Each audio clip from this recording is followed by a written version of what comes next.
જે પ્રેસ મીડિયામાં અને પેપરની અંદર પીપોદરા મંડળીના આક્ષેપો આવશે.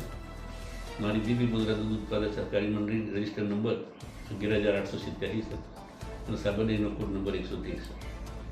જી પીપોદરા દૂધ ઉત્પાદક સહકારી મંડળી તરીકે રજિસ્ટર થયેલી મંડળી સાબરડેરીના સભાસદ તરીકે ચાલુ છે. આ મંડળીના ચેરમેન તરીકે શ્યામાભાઈ બાલાભાઈ પટેલ હું એનો ખુલાસો આપું છું કે જે પેપરમાં અને મીડિયામાં પીપોદરા દૂધ મંડળીમાં જે નકલી બનાવવા દૂધના આક્ષેપો થાય છે એ પાયાવિહોણા છે. અને જે આક્ષેપો જે વ્યક્તિ આવી છે એ વ્યક્તિનું મારી મંડળીમાં આજની ભૂતકાળમાં એક પણ ટેપો દૂધ ભરાયેલું નથી એની હું ખાતરી આપું છું. બીજું, હું સાબરડેરીના ચેરમેન તરીકે કાર્યરત છું. મને પણ માનવના જીવનના સ્વાદ સાથે ચેડો થાય એ વસ્તુ બિલકુલ ગમતી નથી. એટલે જે બનાવટી દૂધના પ્રશ્નો હોય એ પ્રશ્નોમાં અમે જાકારો આપીએ છીએ. હાજરની ભવિષ્યમાં એ અમને કોઈ દિવસ વિચાર ના આવે એની હું ખાતરી આપું છું.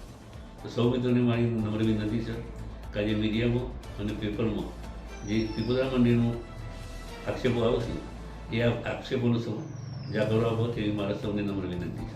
હું પીપોદરા દૂધ મંડળીનો વાઇસ ચેરમેન છું અને અમારી ડેરીમાં અમારા સભાસદોનું દૂધ લેવામાં આવે છે. બહારનું દૂધ તો લેતા નથી અમે.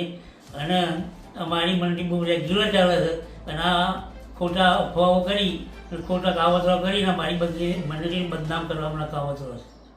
અમારી મંડળી કોઈ દિવસ આ રીતે આવી પગલું ભરે જ નહીં એ અમે ખાતરી આપીએ છીએ. પીપોદરા દૂધ મંડળીનો સેક્રેટરી છું.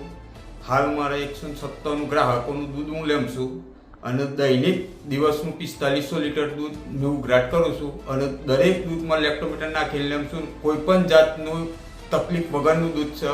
પણ આ લોકો બદનામ કરવા માટે, અમારી મંડળીને બદનામ કરવા માટે આવા ખોટા આક્ષેપો કરીને મંડળીને બદનામ કરવા માગે છે.